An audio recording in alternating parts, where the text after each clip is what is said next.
being faced by the people yang kerja di bidang social atau mission driven, especially yang non profit. Sebenarnya yang kita jual kan tidak ada barang ya. Jadi yang dijual adalah trust. Ya, menyeimbangkan antara story dan fakta itu yang penting. Bukan Betul. cuma main di story aja tapi fakta itu jadi kosong. Ketika kita ngomongin spesifik donasi gitu ya, ini tuh lifestyle sebenarnya. Jadi ngeliatnya tuh narik dari ya udah lifestyle orang seperti apa. Salah satunya tadi misalnya sedekah subuh gitu ya. This is the Buzzline, where branding, marketing, advertising, and selling come alive without scripts, no bullshit. Build on Buzzle's first-hand experience as a strategic partner, each conversation draws a single line where every story holds meaning, and that meaning shapes a game-changing brand. Are you ready to buzz? Rolling. Action. Assalamualaikum. Waalaikumsalam. Aduh, syukuran banget nih. Bal, udah berkenan buat mampir ke podcast Buzzle di Buzzline ini. Terima kasih.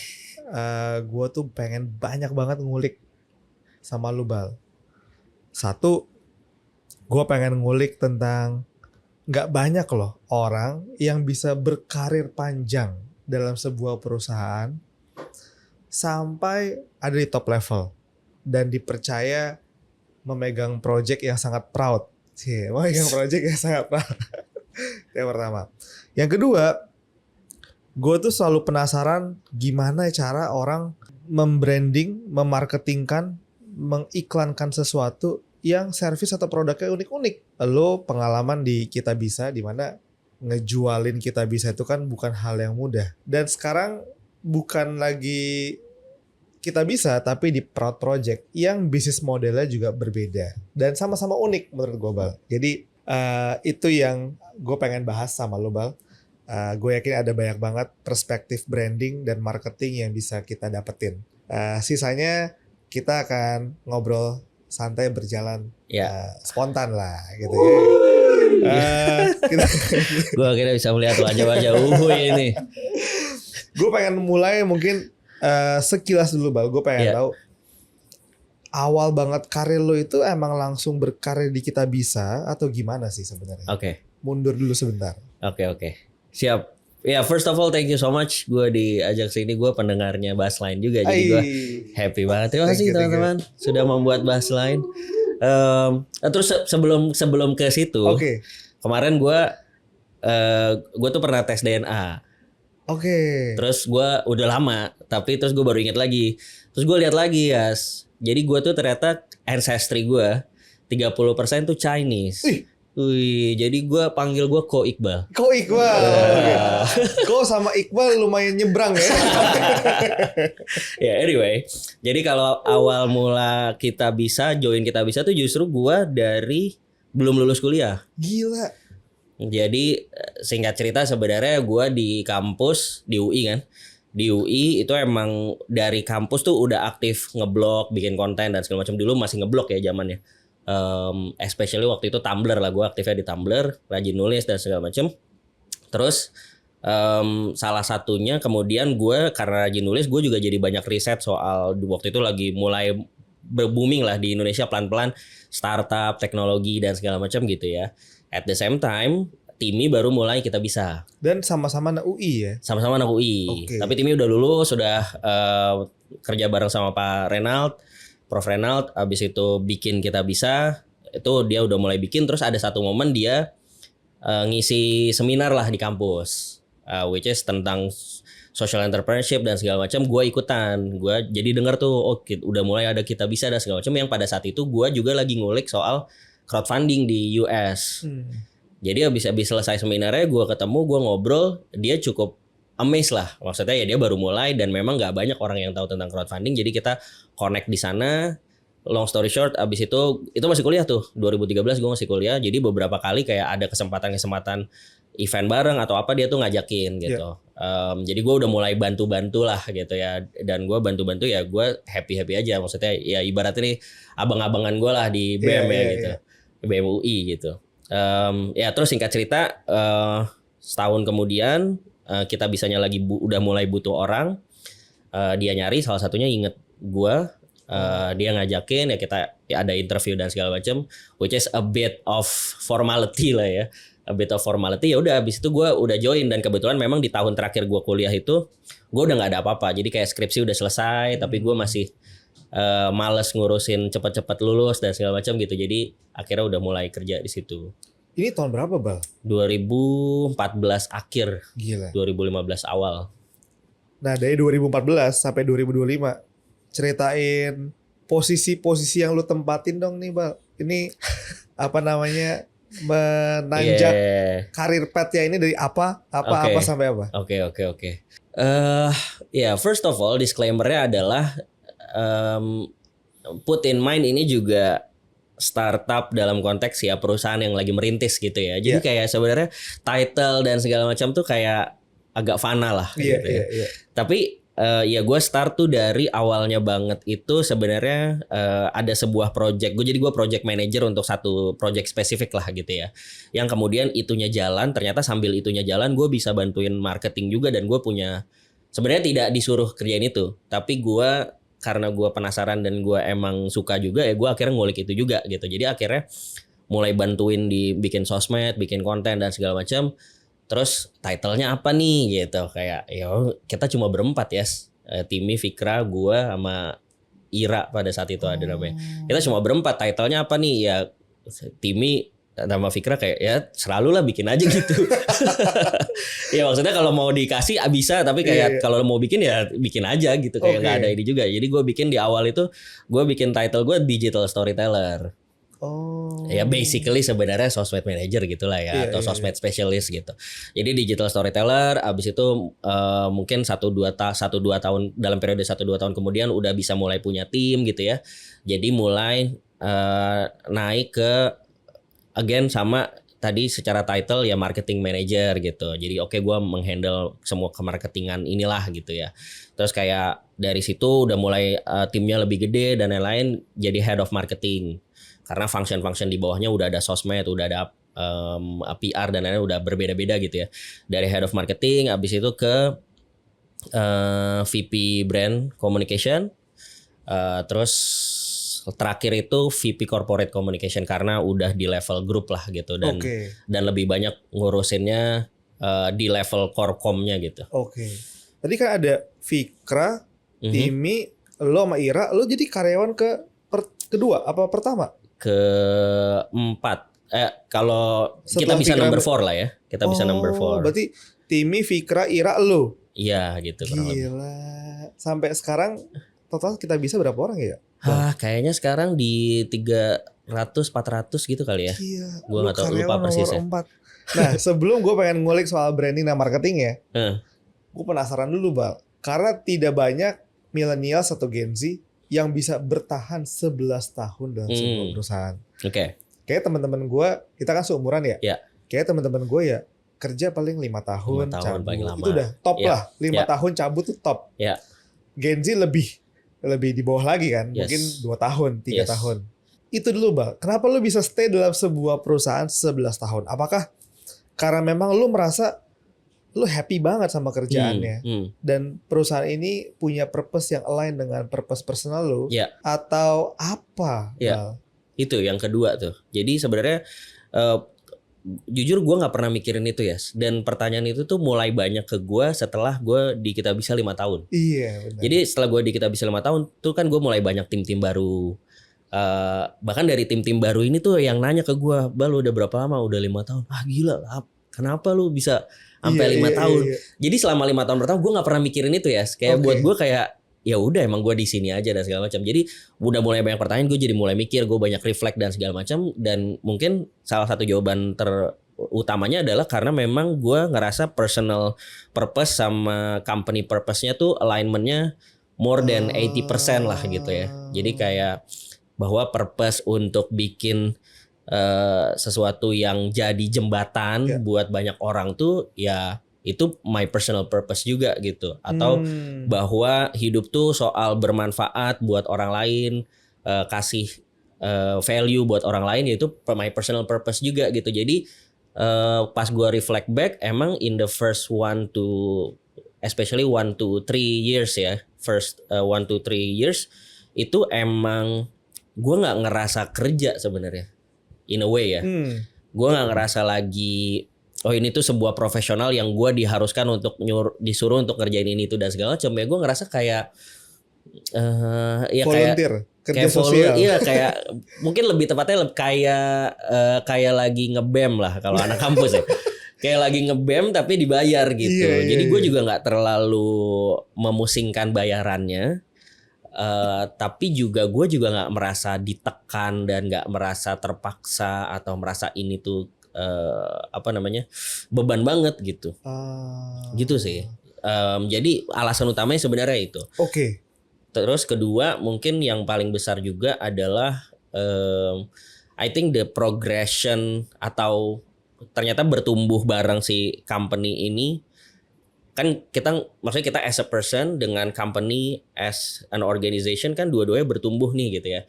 Nah ternyata bertumbuh bareng itu bikin gue ngerasa atau ngelihat atau berada di dalam organisasi yang terus bertumbuh ini bikin gue ngerasa juga hidup gue bertumbuh terus gitu. Kan kadang kan sebenarnya kita kalau di dalam company kan seringkali bahkan company outgrow Betul, faster than ourselves gitu kan. Benar. Ternyata itu tuh dalam konteks self growth itu tuh membantu untuk ngelihat oh ternyata gue naik terus juga ya gitu atau progressing juga ya gitu. Jadi kayak ngerasa hidup tuh ada lagi tantangan barunya dan segala macam gitu. Iya. Lu jadi tumbuh bersama dengan perusahaan juga. Betul. Ya. Gue jadi penasaran, Mbak. Apa mungkin case nyata atau project nyata yang lu handle di Kita Bisa dulu pas awal-awal kerja, yang lu merasa oh gila men, ini sesuai banget sama apa yang gue pengen lakukan di misi hidup gue. Mungkin ada project yang bikin lu very touching buat lu, atau lu ngerasa fulfilled banget ngerjainnya. Ada gak Bal yang bisa lu share? Ada mungkin waktu pertama kali gue do birthday fundraising. Oh malah birthday fundraising. Bukan yang orang sakit atau gimana? Membantu anak yang pejuang kanker. Oh. Tapi ceritanya adalah jadi ini awal-awal Kita Bisa lah ya. Awal-awal Kita Bisa dan salah satu gue sebagai orang yang antusias banget sama marketing dan gimana caranya marketing ini bisa bantuin orang banyak. Gue tuh banyak ngulik lah benchmarking di luar gimana segala macam. Tapi goalnya adalah intinya gimana bikin gerakan sosial tuh jadi keren. Jadi sesuatu yang anak muda atau siapapun tuh pengen ikutan dan gak ngerasa ini tuh kegiatan sosial gitu. Nah salah satu yang gue kulik adalah ternyata di luar tuh lumayan common yang namanya birthday fundraising. Jadi every time lu ulang tahun, misalnya lu ulang tahun ke-30, lu akan bilang ke teman-teman lu, lu pada gak usah ngasih gua kado. Lu kasih gua kado $30 karena gua ulang tahun ke-30, tapi $30 akan gua kasih untuk misalnya bangun masjid misalnya, atau bantuin nih anak sakit, atau bantu bangun rumah sakit dan seterusnya gitu ya. Intinya your choice of campaign lah gitu. Itu di luar udah rame, di Indonesia belum ada. Kebetulan, dan gue ngerasa ini kayaknya sesuatu yang sangat simple untuk orang adopsi gitu. Tapi gue bingung juga nyuruh siapa untuk melakukan ini duluan. Kebetulan abis itu nggak lama dari situ emang gue akan ulang tahun. Dan gue nggak pernah ngerayain ulang tahun seumur hidup gue, yes. Jadi ngerayain ulang tahun tuh bukan budaya dalam keluarga gue lah gitu. Jadi gue juga nggak pernah ngerayain ulang tahun gue. Jadi buat gue tuh sesuatu yang kayak ya sebenarnya gue nggak, ini bukan gue sih, tapi kayak kalau gue mau nyobain ini, mau memvalidasi ide ini ya sekalian aja gue yang jalanin gitu. Jadi akhirnya gue bikin birthday fundraising. Waktu itu gue minta bantuan sama komunitas Taufan. Itu komunitas yang bantuin anak-anak pejuang kanker gitu. Terus mereka bantuin, ada nih anak yang emang lagi butuh bantuan di pair namanya Siti. Gue bikin lah si campaign page-nya, gue bikin kasih tahu ke teman-teman gue nggak pernah ngerayain ulang tahun. Lu semua tahu gue nggak pernah ngerayain ulang tahun. It's always awkward lah kalau lu pada ngerayain, karena buat gue kayak itu juga bukan sesuatu yang menarik buat gue gitu ya. Tapi this time gue minta kado gitu. Kadonya adalah ya ayo dong bantuin nih si adik Siti ini gitu. Jadi adik Siti ini kanker retinoblastoma, kanker mata gitu. Tinggalnya di Jakarta Barat, gue lupa daerah persisnya. Tapi tinggalnya tuh di belakang tempat penampungan sampah gitu. Jadi dan waktu itu fundraising untuk didampingin sama komunitas Tovan ya untuk bantu ngasih hal-hal yang membuat Adik Siti bahagia lah. Waktu itu beliin sepeda dan segala macam, emang dia kepengen lah kayak gitu, kayak wish-wishnya dia gitu. Jadi fundraising ternyata dapat waktu itu berapa ya, kayaknya 7,5 juta lah, 7,5 juta, beli banyak hal, datang ke sana main sama Adik Sitinya gitu. Dan wah itu fulfilling sekali sih ternyata buat gue, kayak ulang tahun yang buat gue kayak ya nggak spesial banget lah gitu, ternyata bisa jadi spesial buat bantuin orang. Dan setelah itu jadi case study yang gue promote ke orang lain. Jadi ternyata bisa nih birthday fundraising. Nah akhirnya gue sama tim gue minta kayak tolong dong ngajakin sekarang artis-artis gitu. Nah akhirnya mulai banyak tuh waktu itu birthday fundraising, kita ngajakin Glenn, Raisa, banyak banget artis yang mereka kita tinggal cari ulang tahunnya kapan, ayo dong bikin birthday fundraising, lu mau isu apa. Jadi bantu isunya pun macam-macam, beda-beda gitu ya. Dan akhirnya jadi tren pada saat itu. Pertama birthday fundraising di Kita Bisa nomor 1 itu lu yang pertama kali banget tuh Bal. Betul, ngadain. yang di marketingkan gitu lah ya. Oh my god. Dan itu juga project yang bikin lu merasa oke, ini adalah purpose hidup gue sama perusahaan ini sesuatu yang nyambung. Betul. Dan Adik Siti itu akhirnya kalau nggak salah mungkin setahun setelah itu tuh akhirnya meninggal dunia. Jadi memang gue lupa istilahnya apa ya, tapi intinya memang banyak adik-adik pejuang kanker nih yang memang dia istilahnya tuh udah di fase terminate atau apa gitu ya, tapi intinya memang kayak fase akhir gitu. Jadi kayak emang kita bantu utamanya salah satunya adalah membuat mereka happy gitu. Dan ketika gue dikabarin udah setahun, jadi gue udah lama dan segala macam, dikabarin ada situ udah meninggal nih, udah nggak ada dan segala macam. Thank you ya udah bikin hari-hari terakhirnya menyenangkan, bahagia dan segala macam. Dan itu yang buat gue kayak it means something lah. I see. Bal, kayak tadi kita pengen bahas soal memarketingkan sebuah produk atau service yang tidak lumrah, yaitu Kita Bisa.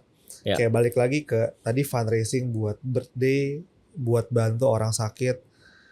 Gimana cara lo itu punya framework dalam mengambil angle marketingnya, Bal?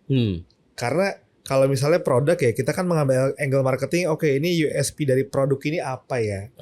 Tapi kalau Kita Bisa di kepala gue, apa yang bisa gue angkat kesedihannya ya? Kayak bisa gue angkat gak ini kesedihannya gitu. Di satu sisi itu penting untuk membangkitkan emosi orang menonton itu. Kalau kayak gue nonton iklan Kita Bisa yang lewat di TikTok, itu udah segmented banget tuh. Karena gue Chinese, dapetnya iklan-iklan yang Chinese tuh biasanya tuh. Enci-enci lagi sembayang, saya udah sembayang, saya pengikut Dewi Kwan Im berapa tahun, udah sembayang, ada sakit apa, gila gue bilang, aduh ini gue nontonnya langsung nyes gitu.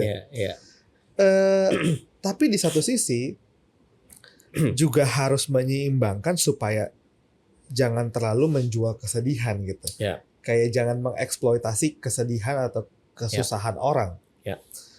Itu dulu yang pertama, gue pengen tahu gimana perspektif lo untuk menyeimbangkan antara touching tapi juga jangan sampai terlalu dieksploitasi. Gimana Bal? Ini sebenarnya bahasannya bisa panjang banget. Well. Karena tapi gue nggak mungkin, bisa jadi nggak akan panjang nggak akan bahas panjang itu. Cuma yang mau gue bahas disclaimer di depan dulu adalah this is an industry, non-profit industry atau social gitu ya. It's an industry yang beneran exist, tapi dapat banyak sekali ketidakadilan, stigma dan persepsi dibandingkan dengan industri yang lain. Gimana tuh Bal maksudnya? Contoh paling simple. Kalau misalnya di company itu lu punya budget, dapat revenue, itu lu sisihkan misalnya 30% untuk R&D. Normal nggak? Normal. Tapi kalau ada lembaga sosial dapat duit 100.000 atau 1 juta, 30%-nya dipakai untuk R&D, yang dikasih ke penerima manfaatnya 70%-nya aja. Normal nggak? Wah, dianggapnya lu ngapain lu kan, gue ngasih lu 100.000 ya dikasih dong ke anaknya. Semua gitu kan. Iya. Nah, that kind of stigma yang akhirnya bikin industri sosial ini sulit berkembang ya. Padahal kan sama dong. I mean, for profit, whatever the industry, it's trying to solve a problem. Iya kan? Ya. And in order to solve the problem, yes, there is a short-term solution, but we need to think the long-term solution juga. Iya. Gitu kan? Iya. So, makanya misalnya ya normal untuk dialokasikan budget R&D gitu. Tapi non-profit itu nggak dikasih ruang itu. Somehow stigma masyarakat tuh tidak memberi ruang itu. Sehingga ya wajar aja kalau misalnya di dalam industri sosial susah banget ada inovasi. Iya, karena nggak ada duit untuk berinovasi. Karena tidak dikasih ruang gitu. Ada duitnya tapi kalau dikasih ke situ jadi salah gitu. Jadi kesannya kita nggak mau bantuin orang dan kita, wah banyaklah tuduhannya tuh. Kesana wah lu jadi, mau eksploitasi uangnya dipakai buat ini dan segala macam, lu fraud dan lain-lain. Amanah gitu ya. dianggapnya. Betul. Nah itu contoh kecil. Bener. Termasuk dalam konteks marketing dan advertising gitu. Padahal kan sebenarnya, ini kita sebelum ngomongin konteks si spesifik tadi kontennya ya. Padahal kan sebenarnya whatever being done, sebenarnya kan goal utamanya adalah kita pengen ujungnya ada orang ini dibantu. Gitu kan. The same way sebenarnya ketika lu jualan sepatu misalnya gitu ya. Iya. Ya itu kan lu pengen membantu orang menyelesaikan masalah dalam hidupnya dia juga sama sebenarnya. Benar. Tapi ketika non-profit yang melakukan rules-nya jadi banyak banget. Dan gue nggak menyalahkan ada rules-nya. Definitely kita perlu ada rules dan ethics dan segala macam ya. Tapi kayak masalahnya etika dan rules dan segala macam ini subjektif banget, tiap orang beda-beda. Dan itu yang akhirnya again balik lagi bikin inovasinya tuh jadi susah geraknya gitu. Akhirnya gitu lagi. Nah, that's the challenge being faced by the people yang kerja di bidang social atau mission driven, especially yang non profit gitu ya. Nah, dalam konteks si marketingnya sebenarnya framework utamanya adalah satu, sebenarnya yang kita jual kan tidak ada barang ya. Jadi yang dijual adalah trust. How do we make people trust this story and people trust us untuk membantu story ini gitu kan. Jadi dengan framework ini akhirnya yang kita harapkan adalah orang bisa percaya. Supaya orang bisa percaya, kita memaparkan dua hal. Satu story, dua fakta. Jadi story itu yang tadi tuh yang mungkin bahasa lo ketika lo lihat lo jadi bikin nyes dan segala macam gitu ya. Kedua adalah faktanya. Nah, faktanya apa nih? Misalnya tadi contoh misalnya adik almarhum Siti ya dia sakit retinoblastoma, itu fakta gitu. Beneran terjadi gitu ya. Nah, kita memprovide, tadi kan pertanyaan lo adalah menyeimbangkannya gitu ya. Jadi kita provide dua hal ini, bahwa story-nya ada tapi faktanya juga ada gitu. Jangan isinya semua story, betul. Gak ada faktanya apa-apa ya. Nah, yang sering kali jadi polemik adalah, kan tadi pertanyaannya gimana nih biar gak kelihatan overexploit dan lain-lain gitu ya. Nah, that's I think yang kita mesti, ini gue mengajak kita untuk kritis bareng ya. The line of overexploiting itu juga rancu tuh. Karena misalnya gini, ada anak yang hidrosefalus. Penyakit hidrosefalus itu yang kepalanya secara ukuran besar gitu ya, karena berbagai kondisi medis dan segala macam gitu. Ketika kita memfoto itu dan kita kasih tahu orang bahwa ada adik ini yang dia sakit hidrosefalus, itu fakta kan? Kepalanya seperti itu fakta dong. Betul. Tapi kalau gua foto itu cuma ngasih tahu doang, cuma ngasih caption doang. Anak ini, adik Iqbal ini hidrosefalus, that's it. Ini 5 tahun tinggalnya di Jakarta Barat, hidrosefalus, that's it. Akan ada orang yang merasa itu overeksploitasi. Padahal itu fakta. Padahal gue cuma nge-capture fakta doang gitu. Wah lu parah, masa di ini dan segala macam. Lah emang faktanya di lapangan ada ribuan anak loh yang kayak gini. Masa lu nggak mau dalam tanda kutip ya, nggak mau terganggu melihat ini karena lu merasa ini overeksploitasi, padahal beneran di lapangan ada ribuan anak yang butuh bantuan gitu. Terus gimana caranya gue ngasih tahu lu bahwa ada anak yang butuh bantuan gitu? Gue nggak belum tambahin story apa nih gitu, tapi pasti udah ada yang merasa itu overeksploitasi gitu. Nah itu contoh gitu ya. Nah masalahnya ya ini kayak wah diskusinya panjang nih. banyak spektrumnya lah ya. Iya. Cuma kalau balik ke pertanyaan lo tadi, kayak ya itu sih nge-balance antara itu. Sama satu lagi terakhir, pada akhirnya memang kita mesti, maksudnya kita nih yang bergerak di bidang ini gitu ya, kita mesti menerima resiko, Iya. persepsi bahwa kita dianggap melewati batas atau mengeksploitasi in exchange for achieving the goal, which is helping people gitu.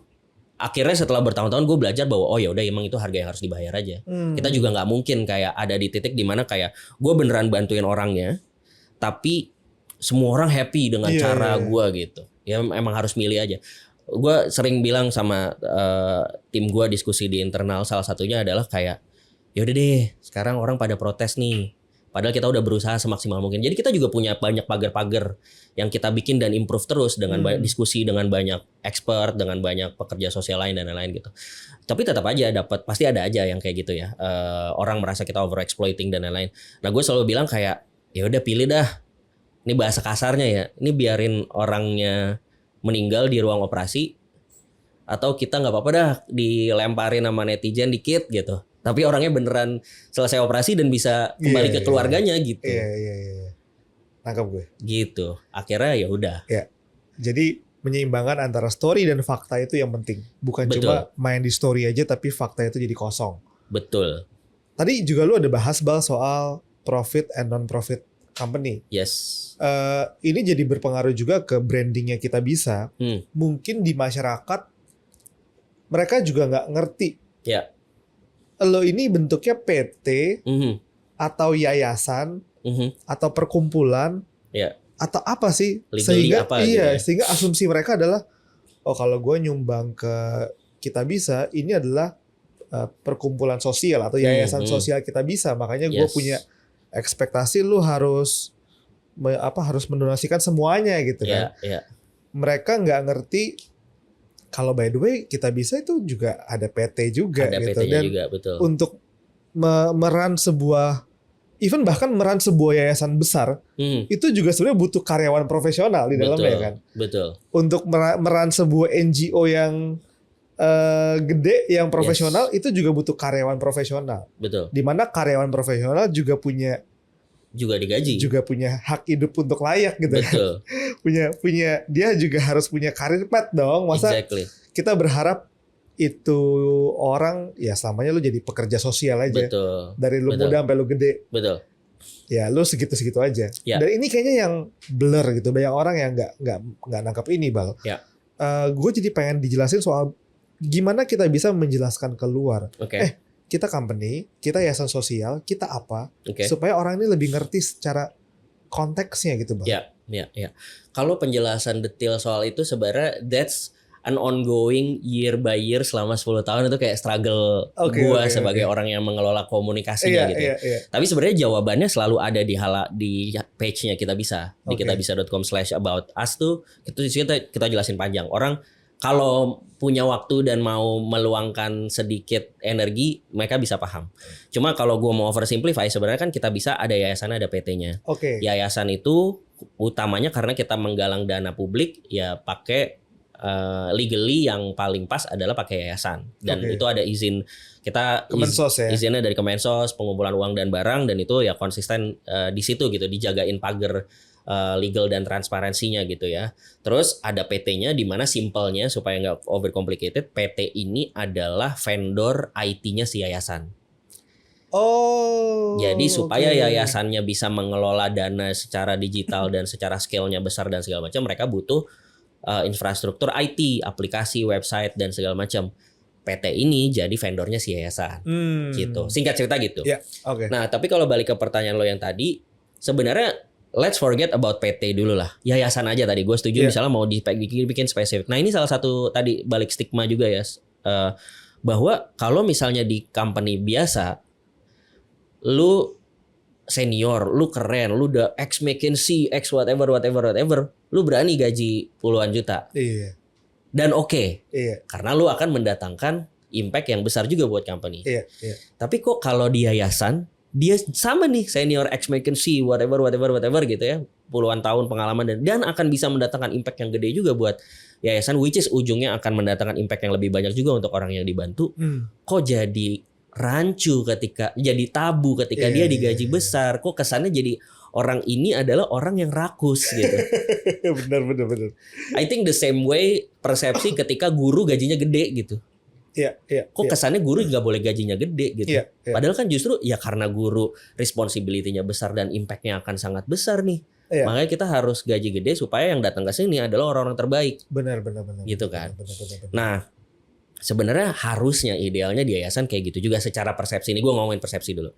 Tapi kalau kalau di kita bisa di dalamnya ya sebenarnya kita memang sudah melakukan seperti itu, profesional aja gitu. Dan memang karena kita outcome utamanya adalah ya kita pengen orang sebanyak mungkin yang bisa terbantu gitu kan. Jadi kalau order untuk sebanyak mungkin yang bisa terbantu ya kita harus yang kerja di sini harus orang-orang terbaik dong gitu. Gimana supaya orang-orang terbaik mau di sini ya mereka harus dikompensasikan dengan sesuai dengan dampak yang mereka buat gitu kan simpelnya. Dan ini juga yang banyak orang perlu aware lebih dalam dan harusnya normal-normal aja. Yayasan itu kan memang ada aturannya bahwa yayasan itu boleh loh mengambil sekian persen dari uang yang masuk untuk digunakan untuk operasional, termasuk untuk menggaji, termasuk untuk kegiatan marketing dan lain-lain gitu. Ada aturannya, aturan di Kemensosnya ada, di kalau misalnya spesifik lembaga zakat itu ada juga angkanya berapa persen gitu. Dan lain-lain. Jadi pagarnya sebenarnya ada. Selama tidak keluar dari pagar ini, ya normal-normal aja. Gitu. Oke, noted. Bal, selama lu memegang brand and marketingnya kita bisa, gue penasaran dengan apa angle marketing yang lu temukan sangat efektif untuk service ini. Contoh misalnya, gue sempat dengar ngobrol sama Timmy apa Fikra, tahu gak sih ya salah satu marketing kita bisa yang berhasil itu adalah angle marketing buat sedekah subuh. Iya, sedekah subuh. Gila, gue baru tahu. Oh iya ya, ternyata sedekah subuh itu tuh powerful banget gitu. Iya. Nah, gue jadi penasaran, gimana lo menemukan habit-habit orang donasi dan pas lo coba tap in ke situ dengan sebuah campaign berhasil. Apa aja yang campaign-campaign yang lo tap in ke situ ke habit-habit orang donasi yang ternyata, ini cakep nih. Iya. Menarik pertanyaannya. I think I can name beberapa campaign gitu ya. Tapi overall selalu ternyata ketika kita ngomongin spesifik donasi gitu ya, ini tuh lifestyle sebenarnya. Jadi kayak angle-nya tuh angle lifestyle. Jadi ngelihatnya tuh narik dari ya udah lifestyle orang seperti apa gitu. Salah satunya tadi misalnya si sedekah subuh gitu ya. Si sedekah subuh itu kan akhirnya dilihat dari lifestyle orang kayak gimana nih. Oh, misalnya itu ada dua arah tuh. Ada dua source. Source satu adalah dari data. Emang kita ngelihat data nih, ternyata orang paling banyak di donasi itu pas jam 5, trafficnya paling tinggi, 5 pagi, 5 subuh. Oke. Kan kalau e-commerce, gue nggak tahu kalau e-commerce malam ya apa? E-commerce mungkin jam makan siang, sama malam habis kerja. Nah ada kayak gitunya kan, e-commerce ada kayak gitunya. Nah di kita bisa kita lihat, oh ternyata itu jam 5 pagi, which is very weird kan, kayak abis sholat subuh tuh abis sholat subuh. Ini platform apa yang trafficnya paling tinggi jam 5 pagi gitu kan. Setelah kita kulik-kulik, kita interview beberapa orang dan segala macam, ya itu ternyata memang ada habit sih sedekah subuh itu. Dari situ baru kemudian kita bikin fiturnya gitu. Kita bikin fitur, salah satunya yang kemudian berevolusi jadi fitur namanya donasi otomatis. Jadi donasi otomatis ini intinya membantu orang yang pengen donasi secara rutin di jam spesifik supaya nggak lupa. Jadi kayak yang lo lakukan adalah setiap bulan lo hanya perlu top up, terus lo set, lo pengennya tiap hari di donasi di jam berapa, misalnya tadi jam 5 pagi, nanti tiap hari sistem kita akan ngedidak saldo lu dan ngasih lu laporan, hari ini disalurkannya ke campaign ini ya, besok disalurkannya ke campaign ini dan seterusnya gitu. Jadi orang happy tuh tiap subuh, effortnya jadi di-cut untuk, tapi tiap subuh ada sedekah gue yang mengalir lah kasarnya gitu. Itu contoh satu gitu ya. Jadi dari lifestyle tarikannya. Contoh kedua misalnya volunteer trip. Kita bisa berapa ya 3-4 tahun terakhir kita punya program baru namanya volunteer trip, which is sebenarnya adalah kayak Traveloka experience lah gitu, gampang gitu ya. Pokoknya kita berangkatnya dari ngelihat bahwa orang tuh ternyata makin ke sini makin mencari experience instead of pemilikan sesuatu gitu, especially younger generation gitu ya. Maksudnya mereka rela nih spend gua duit daripada gua beli barang apa misalnya motor gitu ya.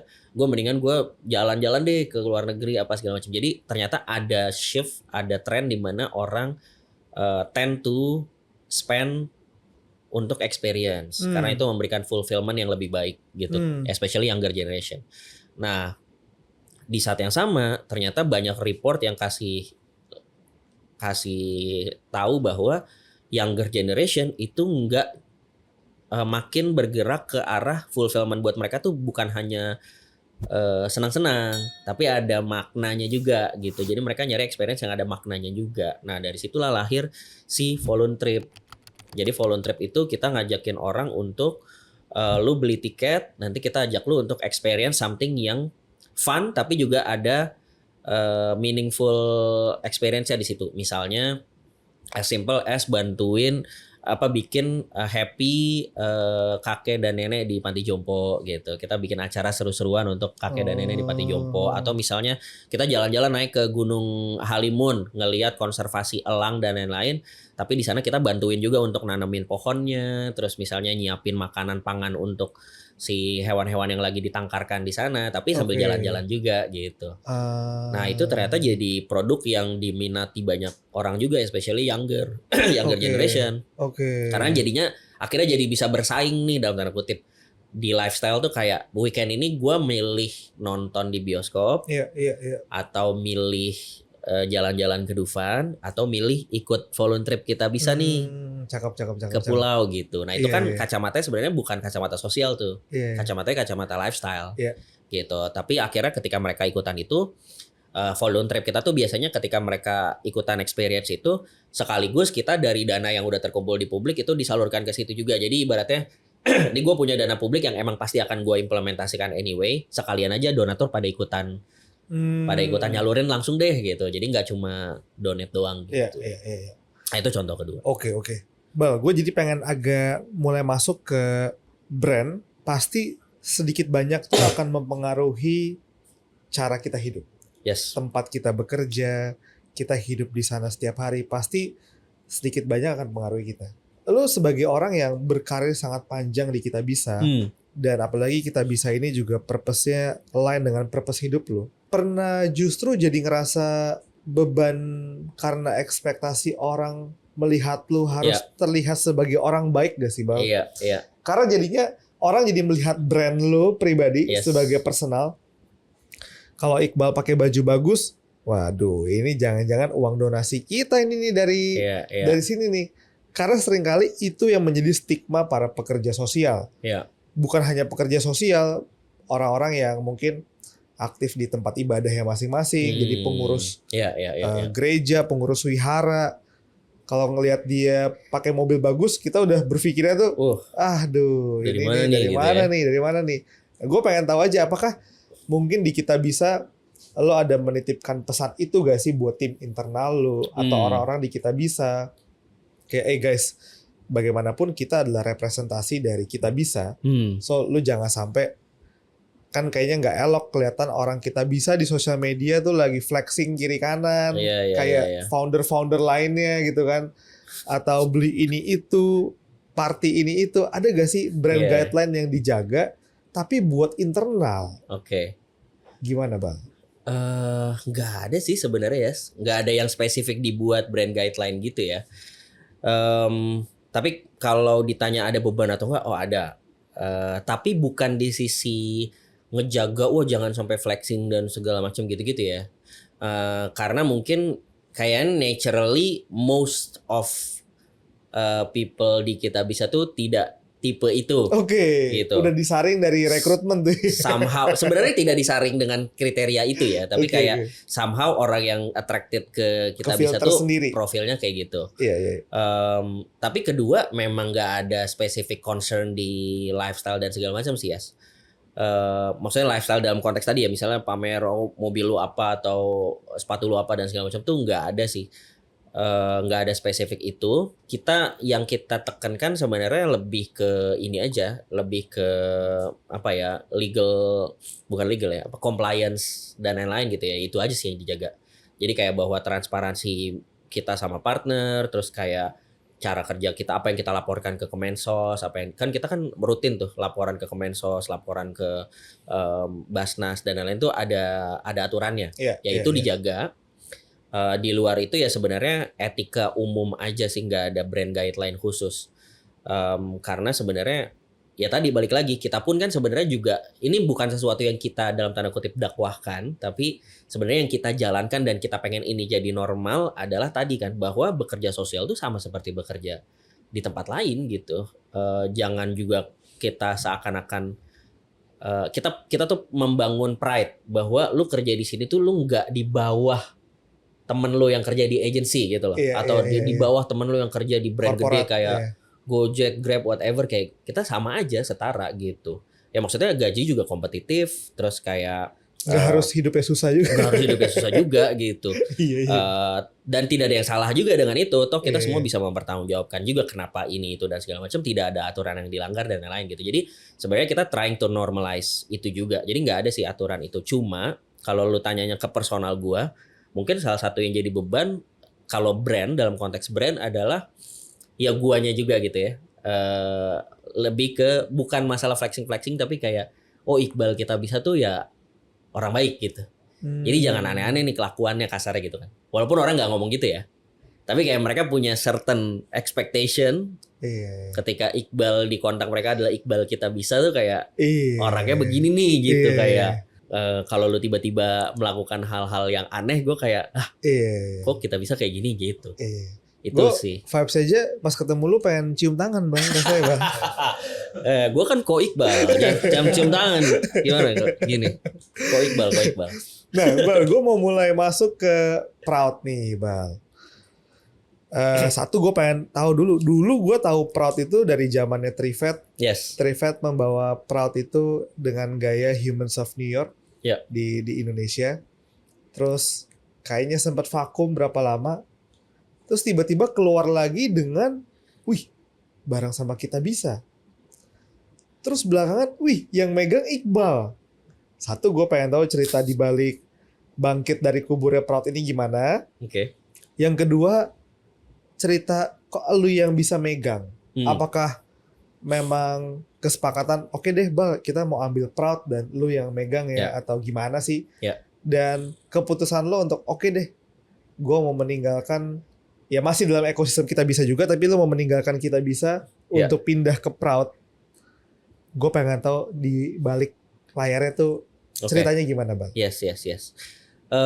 Sebenarnya kita nih ya, kami di Kita Bisa gitu ya, dan gue personally juga kenal Trivet dan Proud tuh udah dari lama juga, dari awal 2000 berapa ya, 16 kayak 2016an udah tahu, udah saling kenal, beberapa kali ada collab juga.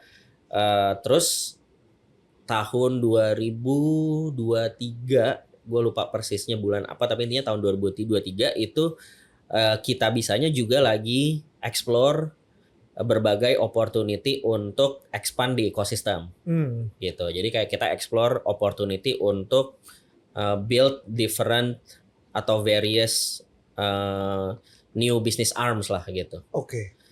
Nah, salah satunya yang di-explore adalah media sebenarnya, which is gua pribadi selalu merasa, dan memang dari awal mindset gua nge-build Kita Bisa dari awal adalah Kita Bisa adalah media company buat gua. Kita Bisa tuh storytelling machine. Betul.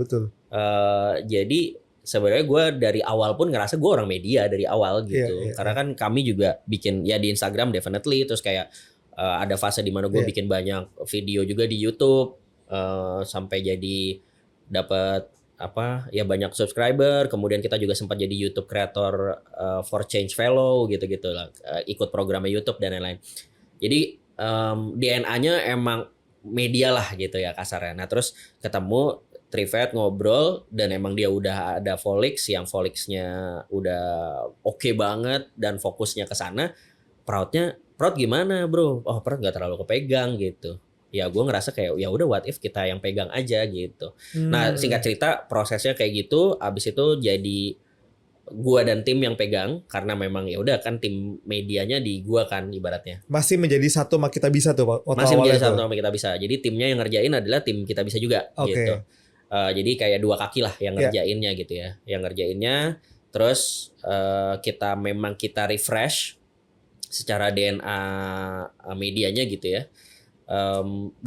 DNA-nya masih sama tapi cara kita delivernya yang kita refresh gitu. Jadi kayak tetap Humans of New York tapi yang kita angkat sekarang adalah profil yang sama dengan audiensnya gitu. Jadi anak muda juga yang adults 25 sampai 35 yang emang profesional bekerja dan lain struggle mereka di dalam hidup kayak gimana itu yang kita share supaya orang strong relatability-nya gitu ya. Jadi DNA masih sama tapi caranya yang cara delivery kita yang dibikin lebih fresh.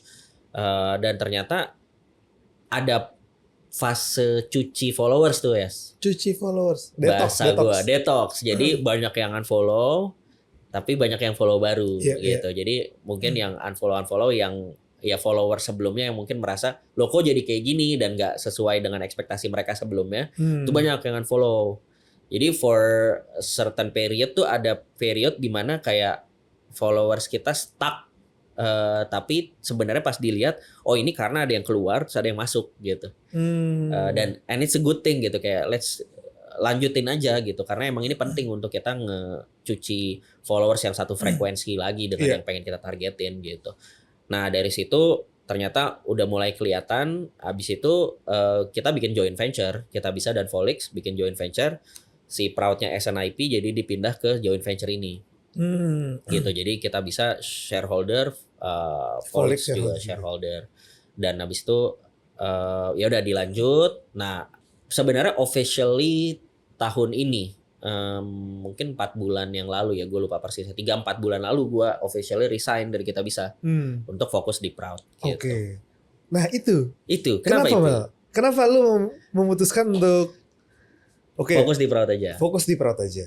Apakah karena ternyata Proud lu merasa ini mainan baru yang asik? Ya. Lu merasa ada titik jenuh di Kita Bisa atau mungkin ini purpose-nya lebih sesuai dengan lu sekarang? Iya.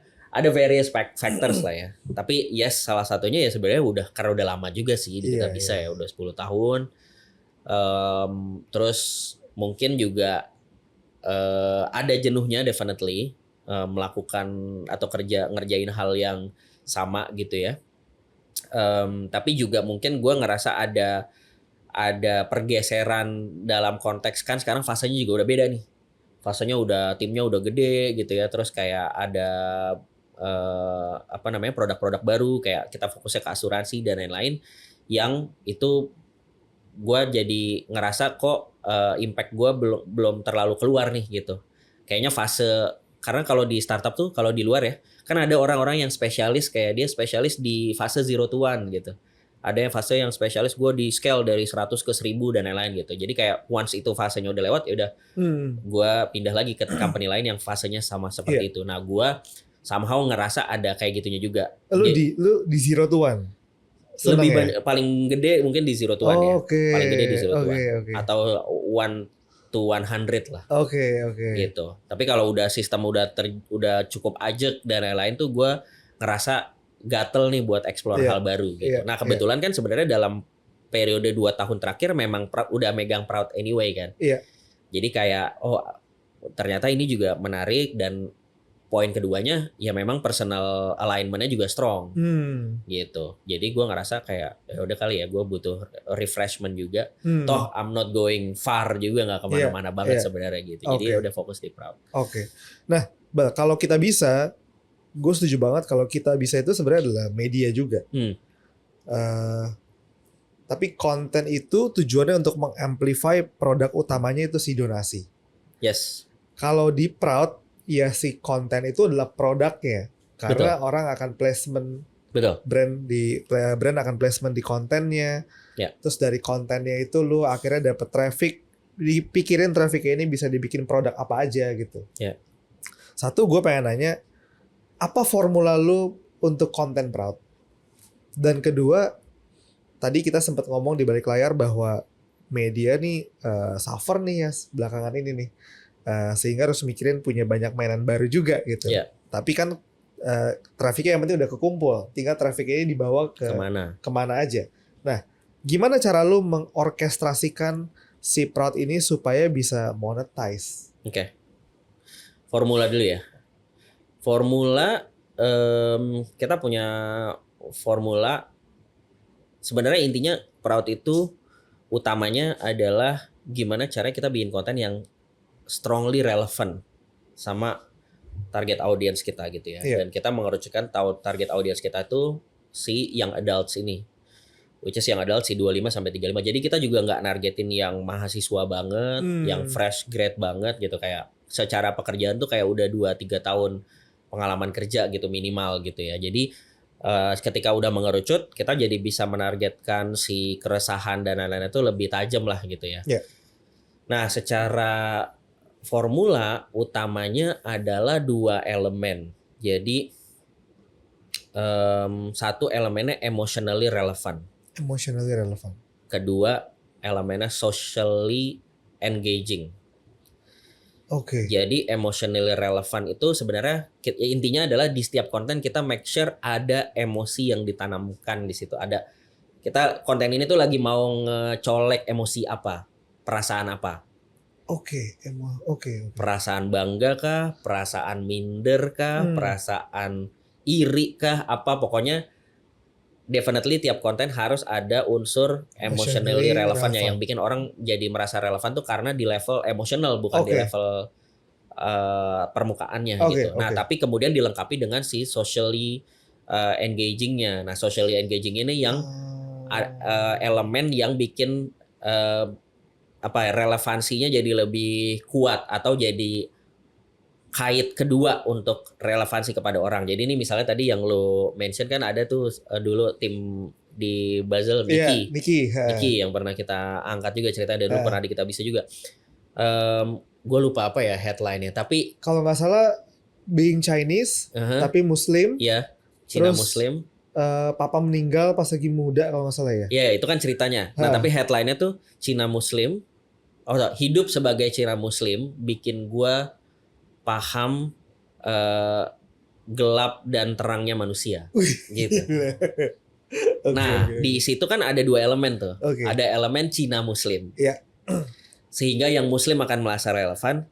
Yang Cina juga merasa ini menarik juga nih ada Cina Muslim gitu. Dan nyebrang tuh ya. Nyebrang tuh. Tapi kan itu jadi kaitan, jadi social hook-nya tuh ibaratnya. Jadi orang yang punya relevansi terhadap sosial itu akan merasa konten ini untuk mereka gitu. Bagian keduanya adalah bikin gue paham gelap dan terangnya manusia. Nah, itu kan sebenarnya walaupun misalnya lu nggak Cina Muslim, somehow lu udah dapat vibe, oh this is a story about orang yang mengerti ternyata manusia itu tidak sehitam putih itu, gitu kan. Jadi ada unsur emosional yang akhirnya bikin orang ngehook juga gitu. Sehingga orang akhirnya baca dan engage dan ikutan nge-share dan ikutan komentar dan berdiskusi di situ gitu. I think that's the basic formula yang kita implement di Proud sih dalam konten-kontennya gitu. Dan setelah dapat traffic, lu berpikir untuk monetize. Selain brand bisa placement, lu mulai coba bikin mainan-mainannya yang lain. Yes. Gimana lu membuat orkestrasi produk ini bisa align semua? Karena yang menarik, anak Basel aja ada ikut acaranya Proud. Menurut gue tuh Proud, keren banget gitu. Lu bukan hanya menjadi media yang aktif di online, lu bisa lihat, tapi lu bisa hadir juga di kehidupan nyatanya si audiens lu. Ya, kalau pertanyaannya orkestrasi, kita masih belajar juga nih, Yas. Jadi kita masih fase eksplorasi gitu ya. Tapi beberapa hal yang kita explore secara bisnis model as a media, tadi pertama kan si brand placement gitu ya. Itu clear lah ya, brand placement itu kalau ada brand butuh exposure ke teman-teman audiensnya Proud yang tadi si yang adults ini, ya kita ready nih untuk bantu nge-communicate si brand message-nya tersebut gitu. Dan kita selalu yang kita tawarkan ke teman-teman brand adalah kita bantu untuk nyampein message lu dengan rasa manusia dengan gitu. Rasa manusia. Nggak bagus. Humanize your brand gitu. Jadi kita nyampeinnya bukan produknya nih, bukan yang hard selling. Bukan hard sellingnya atau even bukan USP dalam konteks kayak airnya nih ada rasa asin-asinnya gitu ya. Iya. Itu bukan proud banget tuh. Bukan proud banget gitu, tapi misalnya kita angkatnya dari sisi kayak kebersamaan nih, kita habis olahraga bareng misalnya kayak gitu ya, ini versi lagi malas mikir. Itu satu, brand placement. Kedua, nah ini juga yang menarik karena kita dari awal kan kita pengen bantuin si young adults ini. Kita bikin konten untuk membuat mereka merasa tidak sendirian, merasa ada harapan, merasa bisa bangga sama diri mereka sendiri dan lain-lain gitu ya. Turns out konten-konten kita itu menimbulkan interaksi yang strong di komentar. Dan kita ngeliat nih behavior yang cukup unik karena kalau misalnya kita lihat ke media-media lain misalnya, ya orang komentarnya satu kalimat atau cuma mantap gan gitu-gitu doang kan. Iya. Kalau di Proud orang bisa sampai curcol panjang komen tuh. Betul. Jadi orang nggak baca cerita, mereka ikut cerita juga Betul. gitu. Bahkan kita baca post, kita baca komennya lama. Betul. Karena dengerin cerita orang-orang, baca-bacain semuanya. Betul. Exactly. Nah, that's actually an unexpected. Kita nggak expect sedalam itu juga gitu interaksinya, tapi ternyata sedalam itu kita ngulik. Terus salah satunya kita eksplorasi, ini udah terjadi loh interaksi komunitasnya secara online. Why don't we take it offline gitu? Akhirnya kita bikinlah offline meetup pertama kita itu, dan ternyata memang orang antusias dan interaksinya seperti kita melihat interaksi di kolom komen, tapi ini versi offline gitu. Jadi lebih wow, orang strangers belum pernah ketemu tapi langsung engage, satu frekuensi dan segala macam. Nah, akhirnya kita ngerasa si community ini jadi sesuatu yang bisa kita facilitate lebih dalam lah gitu. Akhirnya makanya kita reguler bikin event buat teman-teman community, nama community-nya Proud Circle. Kegiatannya juga macam-macam, ada kegiatan yang sifatnya educational, ada yang sifatnya hangout bareng, kadang kita bikin WFC bareng gitu-gitu. Yang besok nih kita mau bikin kayak networking night lah. Jadi lo datang dinner, lo kita dudukin bareng sama 5 orang lain di satu meja yang lo belum kenal sebelumnya. Jadi lo networking dengan orang baru gitu. Nah, turns out teman-teman brand melihat ini sesuatu yang bisa membantu mereka juga, dan teman-teman community juga dapat benefitnya juga gitu. Jadi akhirnya teman-teman brand bisa nih support. Jadi kayak misalnya kita lagi ada event yang bulanan kita itu namanya Proud Life, yaitu kayak sharing terus networking, bahas satu topik. Misalnya topik yang lagi mau dibahas soal finance gitu ya. Ya itu teman-teman dari financial app atau financial products itu mereka bisa tap in untuk mensupport. Nanti teman-teman peserta misalnya bisa dapat gratisan, bisa dapat diskon untuk produknya dan lain-lain gitu ya. Dan jadinya mutually benefit lah gitu. Itu kedua tuh, community. Terus yang ketiga kita juga lagi explore bikin produk-produk ya. Kita beberapa bikin produk, ada produk digital, ada produk fisik. Kalau yang produk fisik, kartu conversation cards, yang bisa bikin orang ngobrol lebih dalam. Terus kalau yang produk digital kita bikin kayak ada namanya overthinking toolbox. Jadi buat Gen Z yang nama tengahnya overthinking, itu mereka bisa, kita bantu di situ ada 7 guided exercise lah. Untuk memproses overthinking lo gitu. Terus kita jual beberapa course juga, ini masih proses eksplorasi gitu. Sama satu lagi, akhirnya juga dari brand yang tadinya placement doang, banyak yang nanya kita juga, bisa nggak lo replicate formula yang lo pakai di Proud ke brand gua, gitu. Akhirnya kita bantuin beberapa brand juga untuk brand strategi mereka, gitu. Jadi kayak kita bantuin untuk ngeriset sebenarnya brand DNA lo kayak gimana, audiens lo seperti apa, cocoknya brand positioning lo kayak gimana. Kita provide dan help mereka build the brand strategy gitu. Gokil. Gitu. Gila banget. Menurut gue yang bikin lo di Kita Bisa menjalankan konten-konten Kita Bisa dengan sangat-sangat baik, di Proud juga dengan sangat baik. Salah satunya gue yakin sedikit banyak dibantu karena lo pribadi juga ngonten. Yes. Sehingga lu gak cuma sekedar bisa kasih direction ke tim aja, tapi ya gue juga ngonten. Gue tahu mana konten yang bisa spike. Gue bisa nguliknya di mana gitu. Dan gue melihat evolusi konten lu juga terus berubah. Dari awal-awal gue dengerin podcast lo di Spotify, sekarang konten lu yang gokil banget, tulisan-tulisan lo di pocketbook kecil Ya. gitu. Gue mau mulai masuk ke sesi terakhir di satu. Gimana awalnya lu pribadi juga bisa masuk ke dunia konten ini? Oke.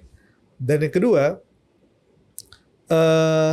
lu ngelihat perubahan konten dari tahun ke tahun ini saat ini landscape-nya gimana, Bal? Oke. Dari yang awalnya lu ngonten mungkin cuma di Kita Bisa, di perusahaan, di media, Oke. dan di personal brand lu. Lu ngelihat konten hari ini landscape-nya seperti apa? Oke. Gua ini dulu ya, gua mulai konten ya. Mulai konten dulu. Oke. Ini kita mau pakai kata ini spontan dulu. Spontan. Biar kerja. Gue mulai konten tuh dari kuliah sebenarnya. Jadi dari kuliah udah mulai nulis, ngeblog. Tapi awalnya tuh kayaknya simply karena gue banyak baca. Dan gue tipe orang yang kalau gue mau memproses apa yang masuk tuh harus gue keluarin gitu. Jadi gue tipe yang kalau abis ngobrol nih, gue dapat learning sesuatu baru dari lu, gue pulang dari sini gue akan langsung kasih tahu ke tim gue.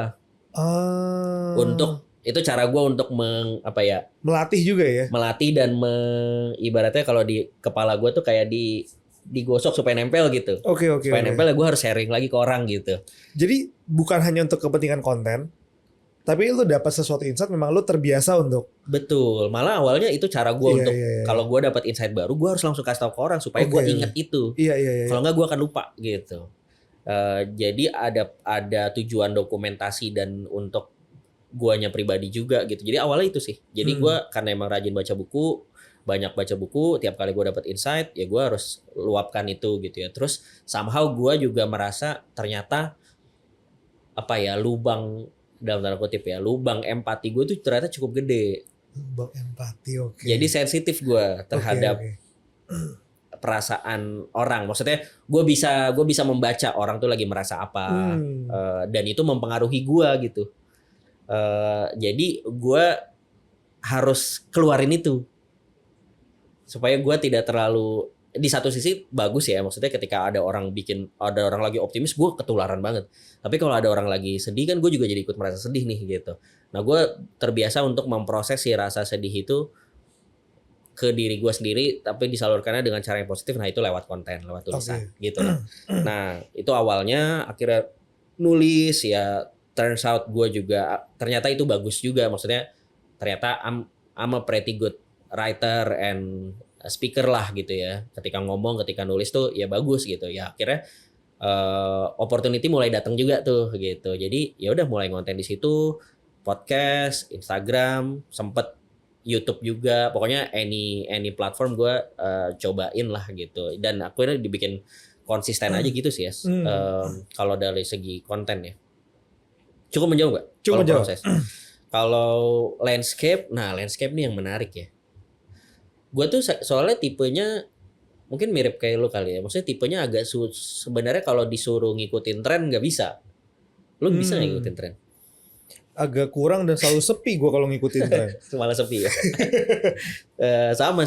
Jadi kayak lebih kecapek kali ya. Kayak kalau gue kayak aduh udahlah, di kerjaan gue mesti pelajarin tren dan ngikutin tren, masa di konten pribadi gue effort lagi gitu loh. Jadi nggak ada pelarian gitu. Jadi di satu sisi akhirnya gue ngelihat trennya berubah terus. Nah tapi yang menarik adalah sebenarnya I think the biggest shift belakangan adalah it's all come back to human. Nah ini yang kenapa akhirnya gue solidify jadi DNA-nya Proud juga gitu. Karena ternyata di dunia media, social media in general gitu ya, landscape social media in general, intinya mungkin orang udah sangat terbiasa dan teredukasi apa itu sosmed, apa itu konten, even apa itu brand, even apa itu marketing, sehingga udah nggak ada ruang lagi untuk pura-pura. Kayak 2-3 tahun lalu tuh masih bisa tuh kita ngelihat marketing yang ternyata marketing gitu, kayak S3 marketing gitu masih bisa tuh. Iya. Sekarang orang udah 3 detik pertama ya elah marketing ini mah gitu. Iya kan? Betul. And it's not a bad thing menurut gua. Yeah. Justru it's a good thing karena jadinya kita kalau di orang marketing ya udah lu nggak usah bikin gimmick dah gitu. just being straightforward aja gitu. Tapi kalau landscape secara keseluruhan yang menarik adalah satu, orang akhirnya shift ke they want to feel more human, intinya itu. Orang mau feel more human sehingga yang mereka percaya adalah manusia lain, bukan brand. Jadi orang lebih percaya sama manusia yang memang dia tahu orang ini kayak gua. Jadi even trust terhadap big influencers itu juga gua sih melihatnya menurun ya. Jadi tadinya mungkin orang kiblat banget nih sama big influencers gitu ya. Tapi makin kesini mereka udah aware kayak ya big influencers ini mah emang udah kaya atau ya dia mah emang dibayar makanya dia ngomong gitu dan segala macam sehingga shift trustnya geser ke micro influencer gitu. Terus geser juga kedua ke community. Jadi ketika mereka ngelihat ada orang yang mirip sama gue, mereka jadi lebih safe untuk merasa ini sesuatu yang bisa gue percaya. Versus gue harus percaya sama institusi atau brand gitu atau logo gitu. Kayak mereka orang lebih percaya ngelihat foto manusia dibandingkan ngelihat logo gitu. Bal, gue jadi pengen ngulik terakhir ke sini, Bal. Tadi kita banyak bahas soal human and community. Yes. Di mana belakangan gue ngelihat media-media yang naik itu media-media indie. Yang bukan lagi sebuah institusi besar. Mungkin media indie yang dikerjakan dari rumah. Atau bahkan cuma 1 orang 2 orang aja. Ya ini kan lahirnya Volkative, Volix, Proud Project. Dan bukan ke situ aja. Si media indie ini tuh bisa connect in real life sama orang. Beda sama kayak misalnya kita baca berita di let's say Liputan 6 atau Kumparan atau Detik. Ya kita baca news. Tapi kita nggak ketemu sama pembaca-pembaca Kumparan, Bal. Nggak nongkrong bareng sama Kumparan bikin makan malam bersama pembaca Kumparan, nggak gitu. Tapi kalau let's say sekarang community yang hadir dari media ya, ada Minutes of Manager, ada In Our 20s. Waktu itu gue bantuin acaranya juga. Gue bingung gitu. Mungkin bukan bingung lah, amazed dengan gila ya media menjadi cikal bakal lahirnya community. Dan beneran bisa nongkrong. Orang datang. Kehidupan nyata gitu. Kenapa ya, Bal? Apa yang lu lihat ini bisa terjadi? Dan ini kan sebenarnya yang lagi ditapin sama Proud juga gitu. Yes. Itu tadi sih. Jadi ternyata ini hipotesis gue ya, tapi gue juga tarik dari banyak riset dan tren yang udah terjadi di luar juga. Intinya semakin kita terbiasa sama teknologi termasuk di dalam social media, itu we are hyper connected, tapi kita at the same time juga makin less meaningful dan justru jadi nggak connect gitu di level emosional gitu ya. Karena kita udah terbiasa nih misalnya apa-apa nanya AI gitu ya. Kita apa-apa nanya AI terus kayak apa-apa ya udah lihat aja di sosmed tinggal search dan segala macam. Nah, itu kan akhirnya membuat kita jadi mengotomasi banyak proses yang tadinya sebenarnya proses itu harus dilalui lewat human connection. Gue nanya dulu, koyasa, telepon dulu dan segala macam itu kan ada human connection di situ kan. Itu banyak yang di-cut. Sehingga kebutuhan kita untuk connect sama human lain jadi kosong. Jadi tidak terpenuhi.